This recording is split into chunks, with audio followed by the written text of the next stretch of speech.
Start your day.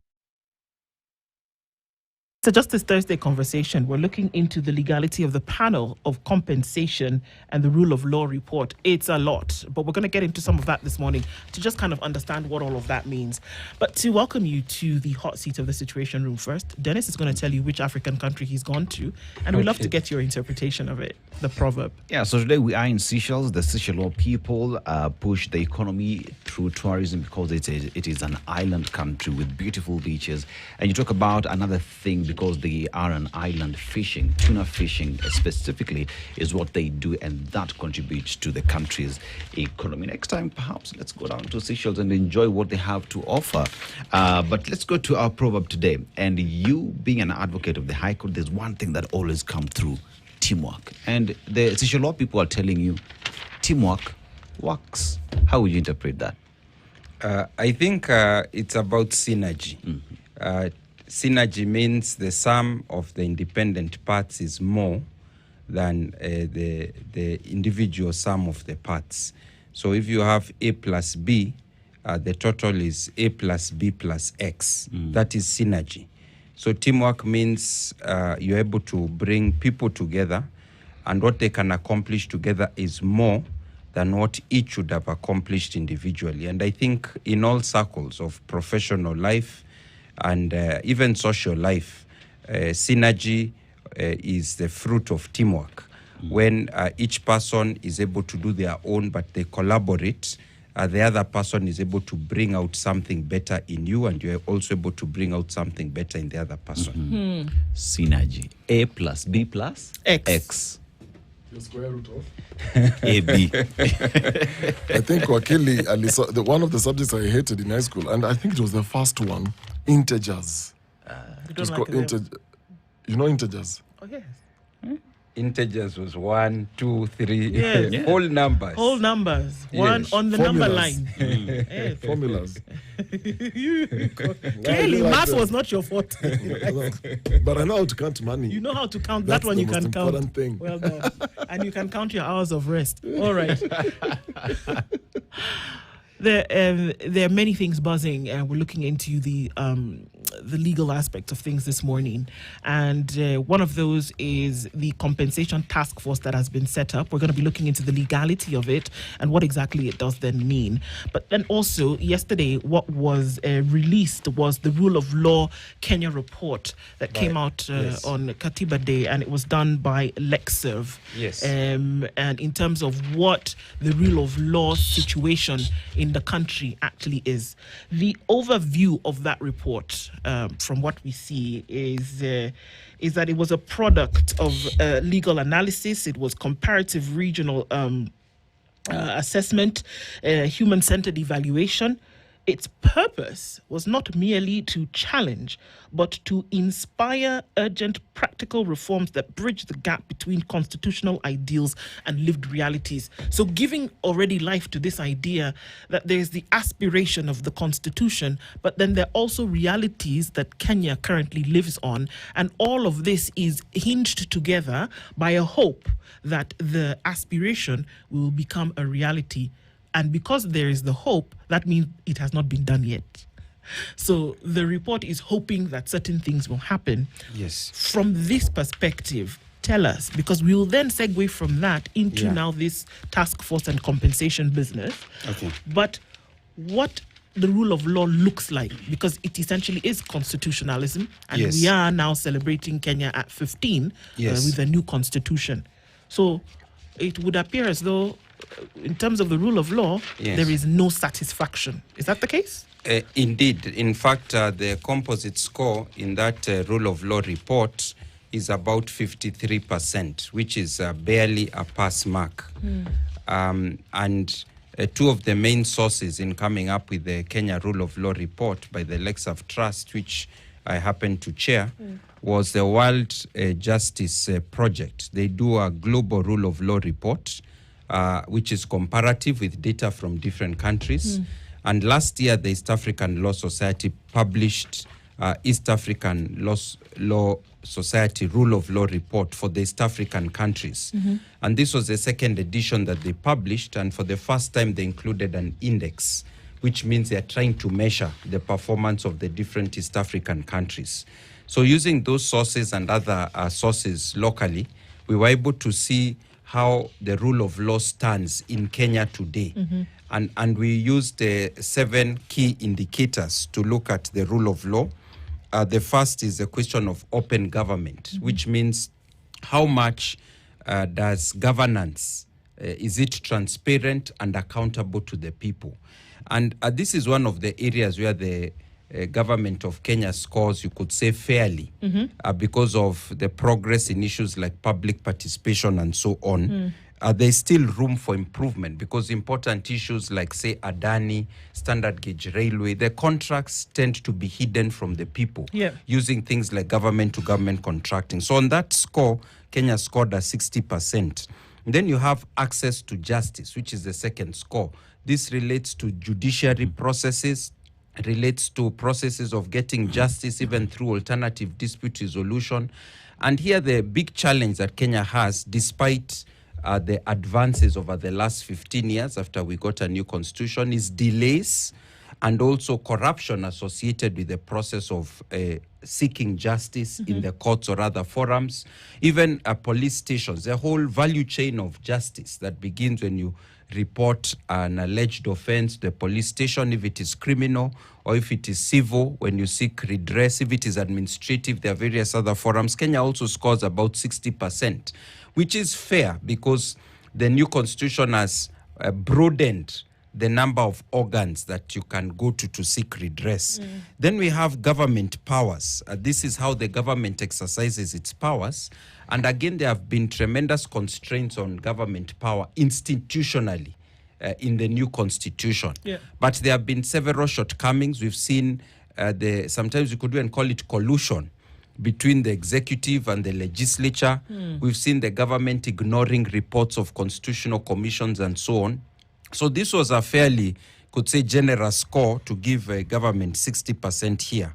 But in the area of fundamental rights and freedoms, even though there has been a very expansive Chapter 4 of the Constitution of Kenya, in fact, it is the longest chapter in the Constitution of Kenya, one of the most progressive in the world. And we have several institutional frameworks, 3 constitutional commissions, the Kenya National Commission on Human Rights, the National Gender and Equality Commission, the Commission on Administrative Justice. The courts have been handling many human rights cases. Even those who had violations in the 80s and 90s, some of them went to court and they obtained redress. So there have been positive things. The police are now being overseen by IPOA, Independent Policing Oversight Authority. But despite that progress, we find that human rights violations, some of them very tragic, and things that we thought we had overcome, like extrajudicial killings, enforced disappearances, abductions, are with us. Denial of access to information, those who are communicating on social media being targeted. So the government gets, or you could say the country gets, a 55% in this area, which means they are below expectation, even though the institutional framework is there. And then the area where the country does the worst is in the anti-corruption efforts. Because corruption is as prevalent as it was before 2010, if not more. We are talking about corruption having been devolved even to the counties. And so here Kenya gets a low mark of 35%. When I was in university, the basic pass mark used to be 40. 40 was a D. So we can even look at you. So below 40%, you have to resit the exam. So on corruption, we are saying that we need to resit the exam. We are not doing well. We can't move to the next level. And then you have order and security, which has to do with issues of policing, of ensuring that there's peace and security. Kenya scores a 50% because there are still many threats, including some of those I mentioned, like extrajudicial killings. And then regulatory enforcement, Kenya scores a 55%. So the overall rating is about 53%, 53.2%, because there's the area of fundamental rights has the biggest weight, and each of those areas has a different weight. So there are various recommendations in this report, and we are hoping that the report will trigger more conversation and dialogue. Where have we gone 15 years down the line? What are the hits? What are the misses? What are the areas we can focus in? Before you go to the recommendations, then one way to find out what you used as metrics for arriving at these numbers, was it formulaic in nature? We know that research uses things like sampling. We also know that other areas use things like polls. What do you use to arrive at these percentages or arrive at these positions? So it is a qualitative analysis. And this is benchmarking with the other rule of law reports that are widely respected and recognized. So, for example, the World Justice Project, they use questionnaires and also analyze the data that is there. The East African Rule of Law report, they didn't use much questionnaires, although they spoke to some stakeholders, but they also analyze the institutional arrangements. So in the case of the Lexav Rule of Law report, there was analysis of the scores, comparative scores from the other Rule of Law reports, and also use of secondary data, because there's a lot of data that is generated. For example, the Kenya National Bureau of Statistics generates a lot of data on a number of metrics. So throughout the report, you'll see several charts and graphs. But at the end of the day, there's a qualitative analysis, which means you have to make a judgment call when you look at all the available data. So who do you hold responsible? Sorry, Aseto. Because if we were to do, we usually would read a book in school and then they say, give us a summary of the things that you have read, right? So if you were to do that summary, and at whose foot would you place the responsibility? Because if we say 53% overall, essentially what we're saying is that for the aspirations of the Constitution, and the implementation of it so far, you've scored a dismal 53%. But that's not at the foot of one administration. Over the last 15 years, and the responsibility that has been placed at different institutions, groups, arms of government, that this has not happened. So with that summary, essentially we are saying you've not done well with the implementation of this thing. Exactly. Whose responsibility then? Who would take it and say, okay, actually, we had an opportunity, we didn't? Who?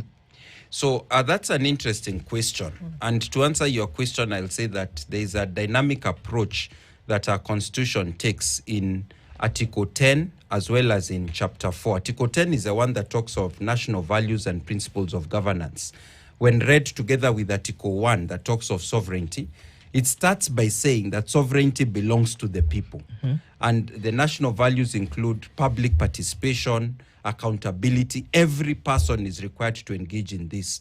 When we go to the Chapter 4 on the Bill of Rights, it talks of both vertical and horizontal responsibility and application. So vertical means government is responsible to ensure I enjoy my human rights. But horizontal means that each of us is also responsible to ensure that our fellow citizens or fellow residents in the country enjoy their human rights.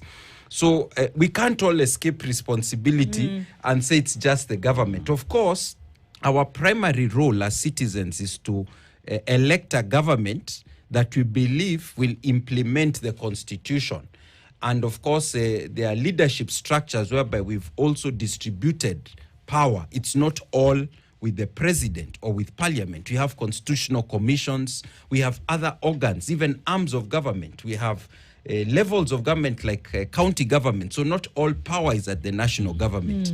It's not all with the executive. Some is with the judiciary. So it's the sum total. When you ask yourself who's responsible, of course, the head of state and government is the president. So in terms of hierarchy of responsibility, you'd say the president bears the most responsibility, and the cabinet, which has, you could say, the most executive power. But there's also some responsibility for parliament, for the judiciary, for the county governments, for the other other organs of government, constitutional commissions and independent offices, even for the citizen. Because corruption, if it is happening, you can't just blame the government. The corruption is happening with the facilitation or involvement of the people. If there is tribalism, it's not just a government issue. The people are taking part in it. So it's for all of us. It's a call to arms for all of us. But more importantly, for us to be able to hold our leaders accountable. Because the time when the citizen is exercising their constitutional office of citizen with the greatest power. We exercise it every day. A constitutional office of citizen that is found in Article 1 and 10 of the Constitution. But on the day we are electing our leaders, that is the day we have the most power to exercise that office. And then the days we are holding them to account, when we are engaging with what media is telling us, the media reports, when we are giving our feedback, sometimes we think that it's only on the day you vote that you can impact the government. But when Kenyans are communicating on social media, when they are giving their opinions to the traditional media or the electronic media, we are also influencing government. They change sometimes their trajectory based on public opinion. So every day, that office of citizen can have power. So we also need to hold our leaders more accountable so that they can realize it's no longer business as usual. 2010 was meant to be a paradigm shift, a major change in the way we do governance. But the bad habits keep crawling back, you see? And before we know it, we might find that we're in 2007 or 1997 or 1991. We've seen what has happened with Rigiji's convoy back to the country, how it was being stoned and so on. These are the things that were happening in 1991 with the Forum for Restoration of Democracy, when they were going to Kamkunji grounds. So those bad habits, for them to be back all these years after the new constitution has come in, is an indictment on the government and on all of us. But Wakili, can the constitution fix bad habits? Because you're looking, the first Bomas draft, I remember, 205, yes, went to a referendum. Chungwa Nandizi, orange bananas. Yes. I remember the conversations then because of how the draft was. And it then became very political, that now led to a political movement. Kenyans were saying, look, we're rejecting this thing. Now we have the 2010. Do you think, so my first question was, can the constitution fix bad habits? Because no matter how solid a document you have, we still have a certain culture that cannot be changed just by written words. That's one. Two, do you think it's high time? We have, I'm just thinking wildly, you'll correct me if I'm wrong. So the 2010 constitution, we sat here with Charles Nchai and he said, look, it was addressing an issue that had arisen. We were coming from somewhere and referred to 1997 and what used to happen then. And then we had the post-election violence and all the political issues that we had. Then it was sort of let's take a step back. Let's create a document that will address all these historical injustices and political issues. 15 years later, there are a lot of other emerging issues that have come up. There are a lot of gaps. There are hits, misses, but there are also gaps in this document. Is it possible to rethink, okay, after 5 years may be little, after every 10 years, let's relook the entire document? Because there's a generation here that is saying whatever they're reading does not address today's concerns and future concerns. Is that a valid point? Okay, so those are two very important points, both very weighty, and I'll try to deal with them as best I can. The answer to your first question is, unfortunately, yes and no. Yes, that the Constitution can address bad habits, but it cannot solve all the bad habits. I think there was this American president, the third American president, Thomas Jefferson, during the debate, the constitutional debate, or in the period immediately before, he's attributed to one of the Federalist Papers where he was addressing this question. Can a democracy survive if the people have bad habits? Can it solve their bad habits? And he says for democracy to thrive, the people have to be people of integrity, men and women of integrity, because they're the ones who form the government. They're the ones who choose who will form the government. So there is a sense in which you'd say constitution cannot fix bad habits that are widespread in the whole population, but there is also a sense in which you can structure governance to take into account the weaknesses of the people. If we know that a head of state tends to accumulate power, grab the power, misuse the power, you can put in place structures to diverse power, to have checks and balances. If you know that the national government tends to forget what is happening in the rest of the country, you can put county government structures so that there are people focusing on county government. If you know that land allocations have been historically misused, as was the case in Kenya, you can put a National Land Commission to take away the presidential discretion in just allocating land, public land. If you know that human rights is an issue in Kenya, you set up a constitutional commission on human rights. You actually have 3. So what I'm saying is that the constitution actually was designed recognizing our historical weaknesses as a people, and it was trying to solve them. So it went to certain extent to do it, which is good. But at the end of the day, if we are all corrupt, you could say if we are all one-eyed, they say in the country of the blind, the one-eyed man is king. If we are all blind, we will elect the one-eyed man. This is just a proverb. and we will assume that we have got to nirvana. So that's the challenge. It's the interplay between the constitution helping us to grow in virtue, but we have to have virtue so that we can implement constitutionalism. And that comes to your second question. Nabweze, who was a professor of law, talked about what he called constitutions without constitutionalism. That it's not enough to just have a document. Constitutionalism is how you implement the institutional framework, the habits, the processes. So you can have a perfect document. You can keep trying to improve the document to perfect it, but on the ground, vitu ni different. So constitutionalism is now the institutional framework, the legal processes. How aligned are you to what the constitution intended? And then there was this other gentleman who talked about the Grundnorm. And he said that the constitution is meant to be a basic document that's not changed all the time. You change other laws, acts of parliament, but the constitution is like a social contract. That is another philosopher who talked about the social contract. And he said, once you make a social contract, you shouldn't be changing it all the time. You can amend a few things, but avoid wholesale change. The American Constitution, which you like quoting as an example, is more than 200 years old. It has had maybe 20-something amendments over the 200-year period. Our independence constitution lasted for 37 years before we changed it.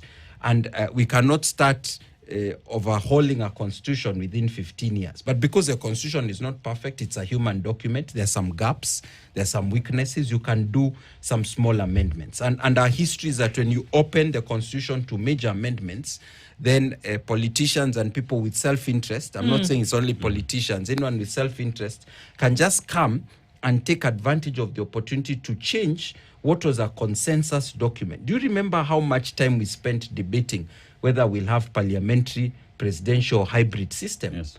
And how we reached a compromise? And I remember the time when Raila Odinga came and said, no, we don't need to have a prime minister. Who said that my position is we must have a prime minister? There was a compromise that got us a constitution.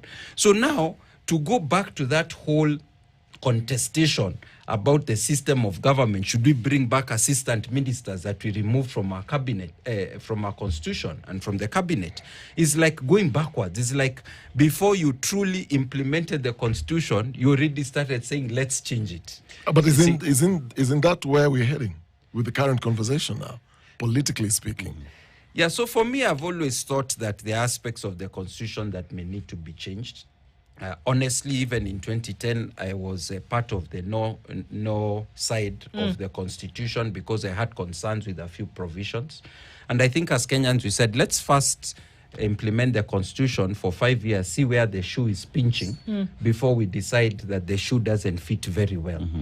But then I noticed that when I listened to the political conversation, the issues that they are more focused on amending are the issues where Kenyans tend to already have a strong consensus. For example, we don't want a bigger parliament.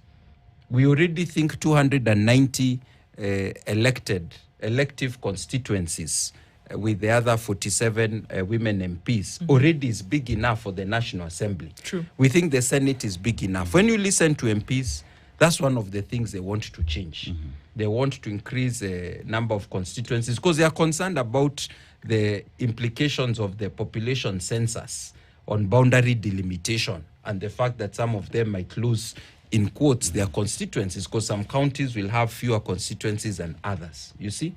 The issue of, for example, funds going to the counties, it has been a debate.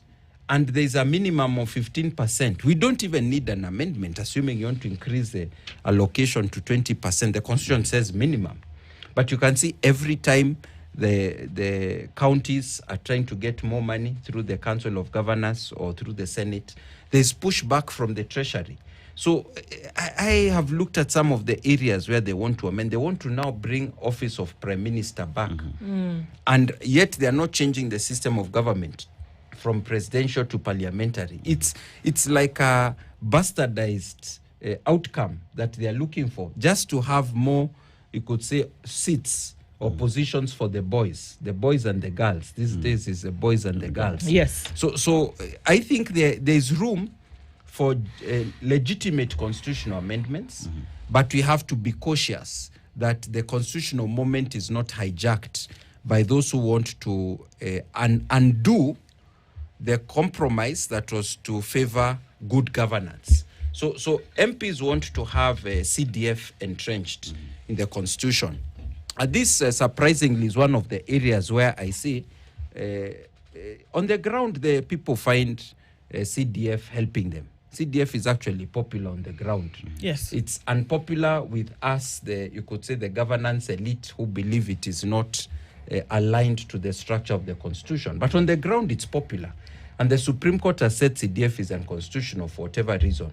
To bring CDF into the constitution, to entrench in the constitution, you'll need a referendum if it passes parliament. If it passes the Senate, you'll need a referendum. And that means the people will have the final word. If that is all you are amending, you are doing something that is limited. It's almost like you are not opening up the whole abdomen when you are doing your surgery. Yeah. You are doing something small. Then those ones can be tolerated. Those are the kind of constitutional amendments that should happen, but not the one where it's like you're doing a big revamp to the document. It's like a car which has not even traveled a long distance and you want to do complete engine overhaul or change the engine, change everything. No, it just needs a service, either minor service or major service. So, Wakili, we look at the Constitution, and you started by saying that there is the Constitution, but then there is constitutionalism, which is really important. And if you look at the country that is Kenya, we have thrown blame to corruption. Those guys are corrupt. But then again, there is the giver, there is the taker, there is the participation of the locals, of Kenyans in this in corruption. And you look at some of the recommendations that that the report has given, protecting the civic space. There is institutionalized participation, require MDAs and counties to publish participation. But then you look at all these, and the government itself, in terms of even giving funds to the counties, is 15% of the last audited accounts. Which last audited accounts are we dealing with right now? It's 2023. So in terms of even just abiding by the law, we are not doing that. But then how do we change the conversation such that Kenyans consume the Constitution and entrench constitutionalism in them to understand what's at stake for them? Okay, that's a good question. Apart from being in this organization called the Lexaf Trust that has produced a rule of law report, I also happen to chair the Kenya Christian Professionals Forum, which interestingly was also founded about 15 years ago, just 2 weeks after we promulgated the new constitution. We'll also be commemorating our 15th anniversary. And in KCPF, one of our pillars is governance, advocacy, and reflection on governance and how the people, as per your question, can engage more in governance. And one of the proposals we have right now is to have what we are calling a governance accountability program, whereby we digest the information that you're already getting from constitutional commissions and independent offices, because the watchdog organs of government are struggling, despite challenges, to do their job. They are churning out very useful reports, but the citizen is not aware. Reports about corruption, reports about human rights, reports about land, everything is being churned out. In fact, it's only occasionally Auditor General reports are highlighted by the media, the ones which are a bit more dramatic and maybe may have a bit more sensationalism. But there are many other reports. So we feel that if we empower the citizen, so that the citizen is aware of what is happening, then they'll have the ammunition to hold their leaders to account. And we feel that that is where one of the big gaps in is the gap is that information, even that is churned out, is not digested sufficiently to the citizen. This requires a partnership of both the mainstream media and also the social media, as well as other civil society organizations, faith-based institutions, to engage the citizen on the ground. And this is the only way, even when we come to elections, our elections can rise beyond being a contest on ethnicity and personality to a contest about development, ideas, and issues. Right. Yeah. So one of the ways in which we see this living out currently is the most recent announcement by the president that there would be a task force committee that would deal with the compensation for victims of many things, and that these many things should have been protected in the Constitution.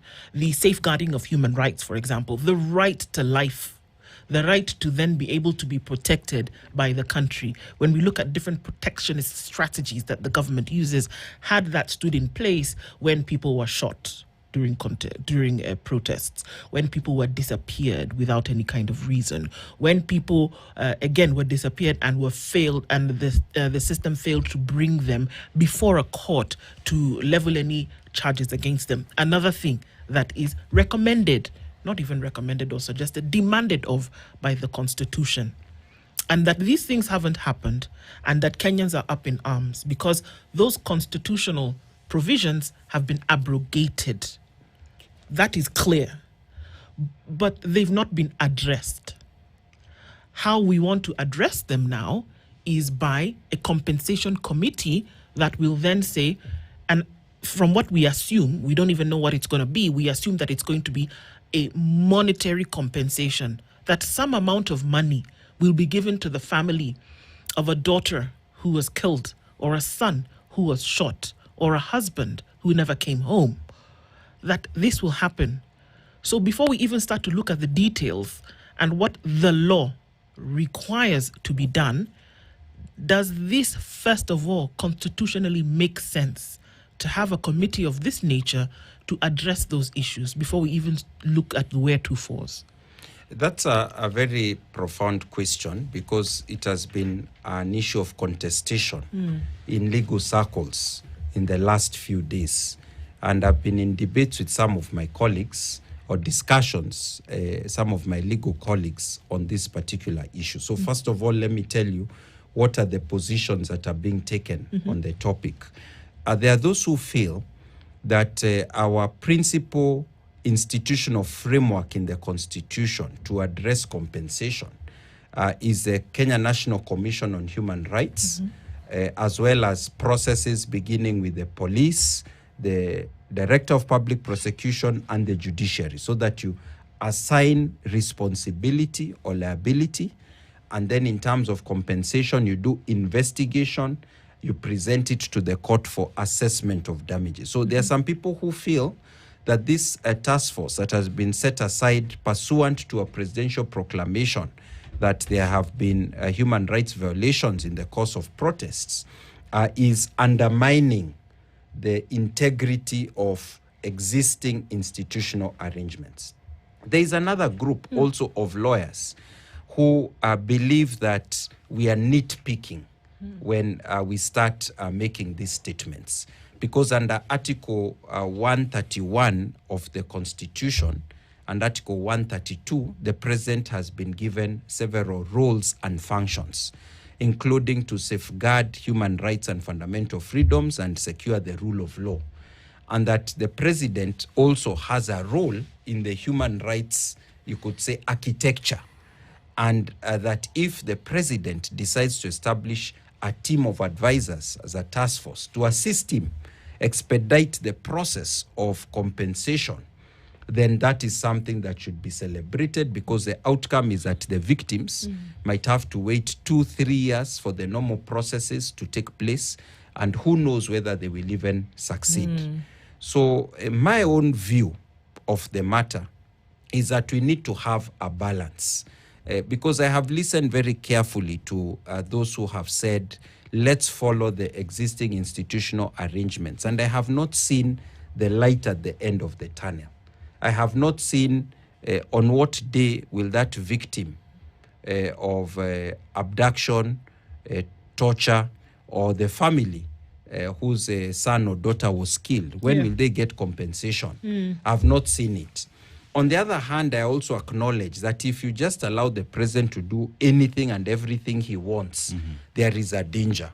And so my feeling is that if you have a task force, but it is subject to interventions by Kenya National Commission on Human Rights, who should play a role in the process, it is subject to parliamentary oversight, to judicial review, then it is a mechanism that may work and may set a precedent.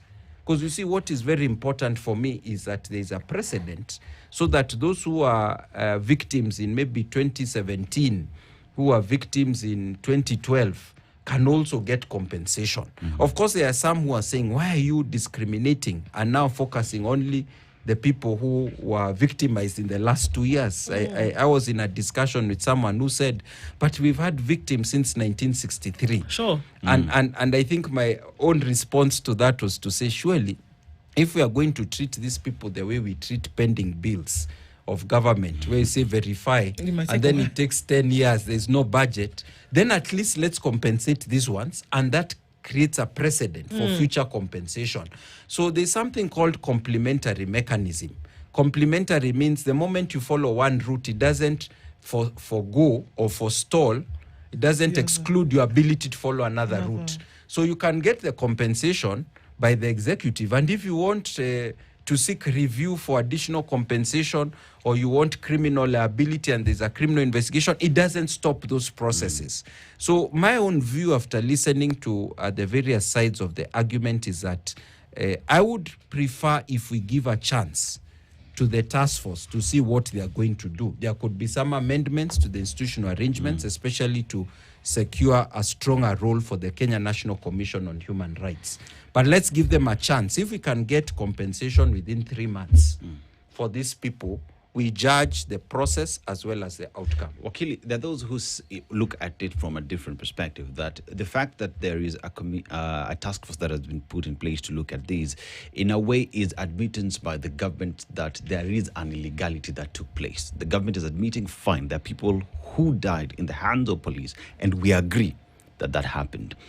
There are those who look at it in terms of, if this is allowed to continue, every other government, because we've set a precedent, will see no need of respecting human life, of respecting the Bill of Rights. They will go about killing people as we want. We'll go about curtailing the rights given by the Constitution, because we know at the end of the day, we will form another committee who will compensate the victims, and life moves on. How would you respond to that? Okay, first point, I fully agree that it is an admission by the government that there was violations, and that government organs were responsible, or at least partially responsible. And whenever there are violation of human rights, the first level of responsibility of government is failure in their duty to protect. Even if they were not the active organ and they failed to protect, to provide security, they failed.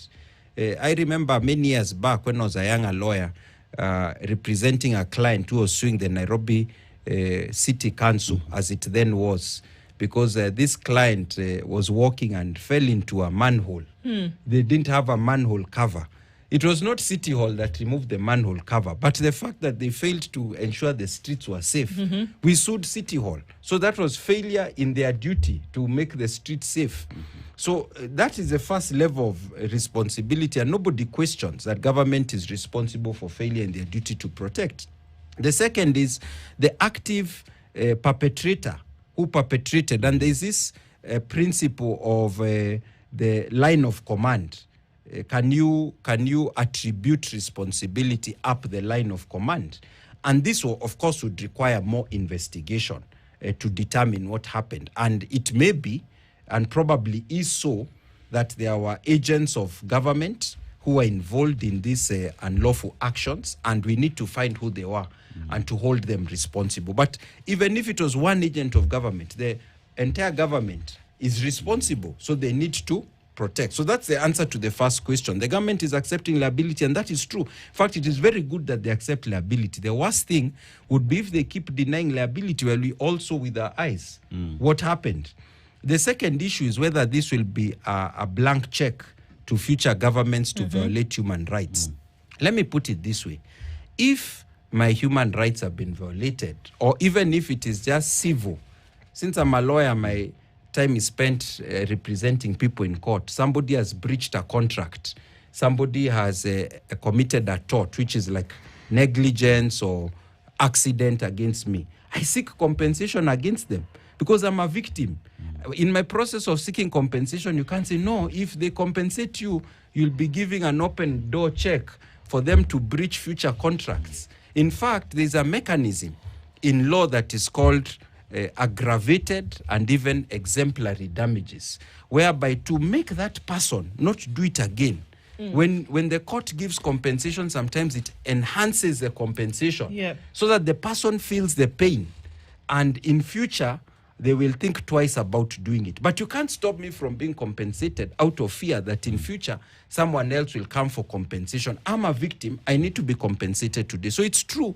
Government might view it as a permission for the future, and that is where you need complementary mechanisms to hold responsible the individuals who are actual perpetrators or who have chain of command responsibility over the actions that took place. So, okay. Unfortunately, the last time the president tried to establish a commission of inquiry, judicial commission of inquiry, which was on Shakahola, the matter was taken to court, and the court found the commission of inquiry to be unconstitutional for a number of reasons, including the fact that a judge was part of the commission of inquiry. There was a questioning of whether the president had powers to do that. So a commission of inquiry would have been the best to investigate responsibility when you have large-scale violations. Or you would have something like what we did after the post-election violence of 2007, 2008, where we established a committee of inquiry, and it came up with a report, you remember, about the causes of the post-election violence. But nonetheless, whatever outcome any other body comes with has to be now processed through the criminal justice system.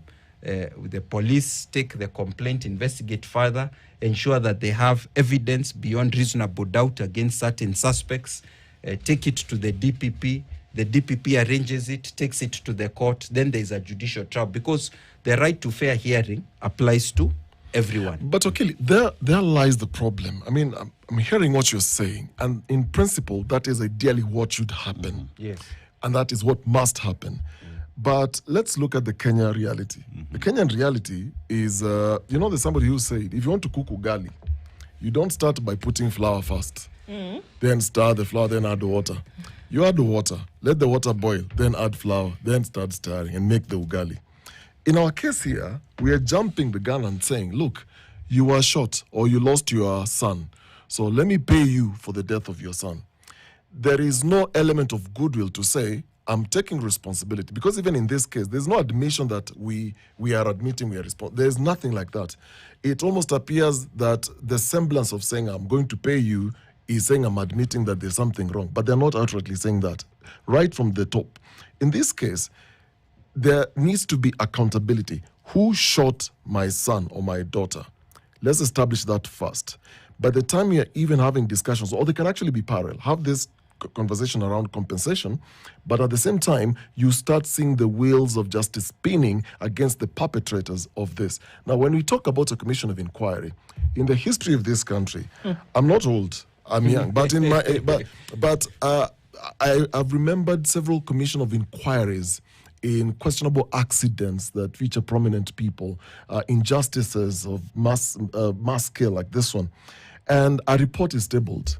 Then a report is presented to State House. Pictures are taken. Several reports are shared. The media is given those reports, and they gather dust on shelves, and the story dies there. You don't see anything happening. You don't see heads rolling or heads spinning. It ends up in a document called a report. Yes. And it stops there. That's the Yes. problem. In we've fact, had. I It's not agree just with you. another one. So you've actually said two things, and you have made very valid points, and I'll try to respond to both. So on the first issue about the need for accountability, the terms of reference of this task force is not just to pay people money, is also to investigate in general the circumstances and make recommendations. And my hope is that whatever recommendations they make will be taken up by the organs that are in the Constitution and in our law that are now meant to ensure accountability takes place. So that is the hope, that the two things should actually proceed concurrently. The task force should not just be for compensation, but also to determine the circumstances in which it happened and to make recommendations against it. But your second point was an even more weighty point, which is that when the president is the one who has established the task force or the commission of inquiry, he is the ultimate consumer of the report. He can take the report and put it on the shelf because he doesn't like it. Or halfway through the preparation of the report, maybe some of the members of that team are his friends and they are not liking the trajectory of the report, and maybe even they interfere halfway through with the contents of the report. And that's a danger when it is presidential driven. You need checks and balances through other institutional structures. One of the things that we could possibly explore, for example, is a judicial-led process. This is what we call an inquest, which is led by the judiciary. An inquest normally is done over suspicious deaths or accidental unexplained deaths in certain circumstances. We've not explored the possibility of an inquest that is wide-ranging, where there are several deaths involved. That is something that could be tried, but that would have to be the judiciary, and maybe the Commission on Human Rights could attempt to begin such a process that could be led by the judiciary. Parliament also has its own processes. They establish committees, sometimes special committees. They go to the ground. Like when Shakahola happened, the Senate established a committee chaired by Danson Mungatana. And they went to the ground and they came up with a report. So the other arms of government can also do their thing. But if none of them are doing anything at that broad scale, the executive should also try. And it doesn't mean that if one tries, the other cannot try. I remember I was appointed to the Presidential Task Force on Religious Organizations. I was appointed by the president. But at the same time, as we were looking at religious extremism, Shakahola was being studied by the Senate. So it doesn't mean when you have one mechanism, it excludes all the others. You understand? In fact, to tell people, no, you don't do it, it should be the other one, you end up with nobody doing it. We all knew somebody should do it. Anybody could have done it, but nobody did it. You see? So it's interesting. I mean, and just tying into that there are too many examples of, these reports. There's so many commissions that came into being until today. The supposed compensation that's supposed to happen barely has. One of the things about a Truth and Justice Reconciliation Commission, whether you want to look at one that was, seen over in South Africa or one that was in Rwanda, was that there had to be an admittance of, we know what happened, right?